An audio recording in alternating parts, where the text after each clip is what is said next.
Olá, tudo bem? Seja muito bem-vindo a esse vídeo. Meu nome é Joari, eu sou tarólogo, sou espiritualista e esse é um canal onde eu busco falar de tarô, de espiritualidade, de vida.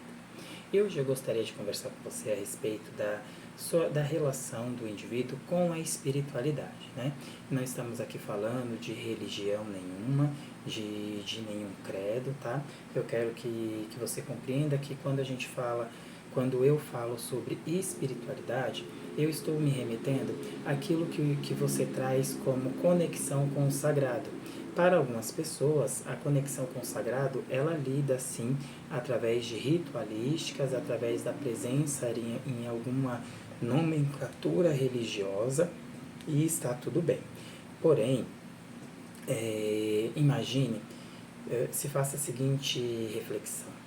Se nesse momento deixasse de existir todas as nomenclaturas religiosas, deixasse de existir aí todos os templos e ficasse apenas os ensinamentos e a ritualística moral dessas religiões, como ficaria para você? Como seria para você lidar com essa situação? Já parou para pensar?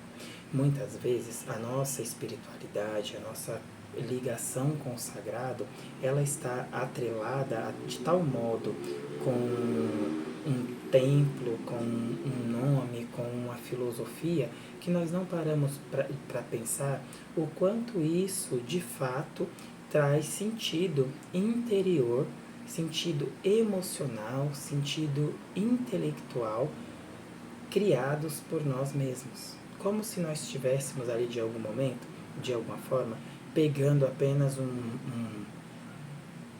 software pronto e colocando ali dentro da nossa cabeça, dentro do nosso dia a dia, para ele rodar e a gente acaba exercendo as coisas de uma maneira maquinal. Por que que eu falo isso? Porque é muito comum a gente observar aí as pessoas anos e anos e anos e anos dentro das mais diversas religiões, dentro das mais diversas nomenclaturas religiosas e de alguma forma a gente observa sempre os mesmos comportamentos, as mesmas dificuldades, as mesmas dores, as mesmas dúvidas e de alguma forma a mesma maneira de lidar, como consequência, né? A mesma maneira de lidar aí com a vida, de responder aos conflitos e aos desafios, né? Do nosso dia a dia. Bom, quando nós pensamos em espiritualidade, a primeira coisa que eu acho que é bem importante é se desapegar de tudo aquilo que nos foi ensinado, né? Seja nas religiões, seja na questão familiar, se desapegar de tudo isso e se responder a seguinte pergunta, né? O que para mim é sagrado? O que para mim remete a essa energia do Criador? Para algumas pessoas, essa resposta está bem clara. O indivíduo consegue perceber com clareza, com exatidão, quais são os fatores da vida, quais são as situações, quais são as circunstâncias, né, os elementos que o remete ao sagrado. Mas para algumas outras pessoas, isso é muito difícil de ser respondido. Por quê? Não foi pensado, não foi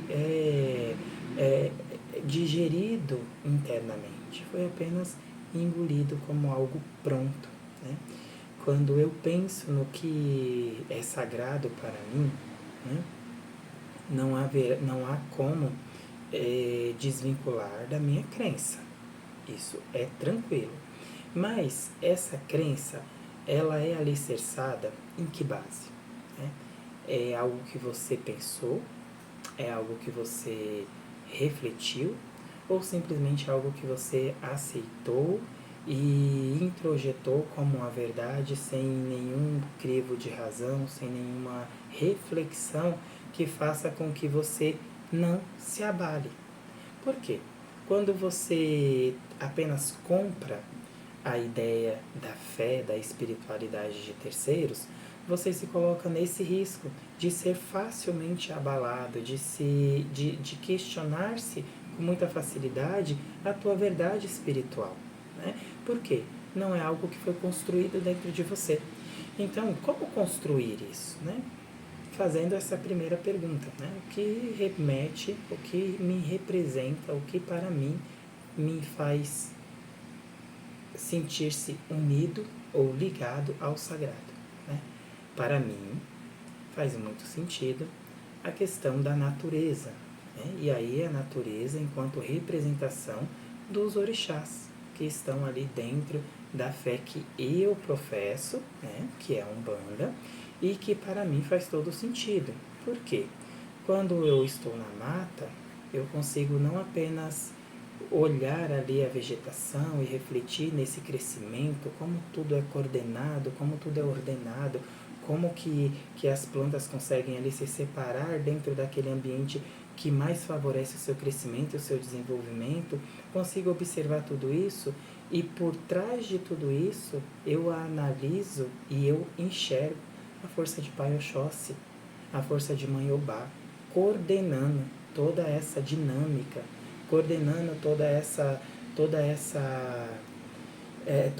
engrenagem. E essa força obedece a uma lei maior, que é o Olorum. Então é como se Oxóssi na mata, ele fosse a mão de Olorum trabalhando para o equilíbrio da vegetação. Isso para mim faz muito sentido, me foi ensinado, mas eu refleti, eu olhei, eu analisei, compreendi e aceitei. Então, tranquilamente, que um cientista fale para mim que ali nada mais ocorre do que a dinâmica da bioquímica gerando a fotossíntese através da luz solar e tal. Ok, eu vou aceitar, mas não vai abalar em nada a minha fé e nem a minha crença, né? Tranquilo para mim debater, por exemplo, com um evangélico que vai falar que ali é a mão de Deus e sem intermediário, é Deus direto agindo. Ok, tudo bem, não abala em nada a minha crença e o conhecimento que eu tenho de que ali na mata, quem coordena e quem equilibra todo esse direcionamento do reino vegetal é Pai Oxóssi juntamente com Mãe Obá, né? Isso é uma maneira de você se blindar no sentido de que você não vai perder a sua fé, de que você não vai se abalar com as intempéries da vida, ou até mesmo com os argumentos de terceiros, fazendo com que você questione aquilo que você acredita. Tá? Eu estou aqui usando o exemplo umbandista porque essa é a fé que eu professo. Mas você pode sim pensar com esse mesmo encadeamento de raciocínio sobre a tua religião, seja ela evangélica, espírita, candomblessista, seja ela qual for. É importante que você reflita e analise se ela está embasada dentro de uma crença que nasceu em você, não apenas pelo fenômeno da fé, que é acreditar porque acredita-se, mas se ela veio por um entendimento, por um raciocínio, e aí uma aceitação do consciente, do coração, e a partir daí nasce uma fé, nasce uma ligação com o sagrado, nasce uma ligação com a espiritualidade que não será abalada facilmente porque não é fruto de uma introjeção, não colocaram para dentro de você. Você, de alguma forma, esmiuçou esse conteúdo. E não importa se está certo ou se está errado, não é sobre isso, mas é sobre você ter uma condição de se ligar com o sagrado a partir de uma racionalização muito clara e desprovida de preconceito que lhe responda a essa questão do que é o sagrado para você, tá bom? Então pense a respeito disso, coloque aí a sua opinião sobre esse assunto e quanto mais a gente conversa, quanto mais a gente debate, quanto mais a gente discorda, mais nós crescemos, mais nós ampliamos o nosso nível de consciência e mais a gente vai aí compreendendo qual é a nossa tarefa nessa terra e qual é a nossa essência, tá bom? Um forte abraço, fiquem com Deus e até o próximo vídeo. Hoje eu trouxe aqui as cartas e acabei não abordando as cartas porque eu achei necessário falar um pouco a respeito da questão da espiritualidade, tá bom? Um forte abraço.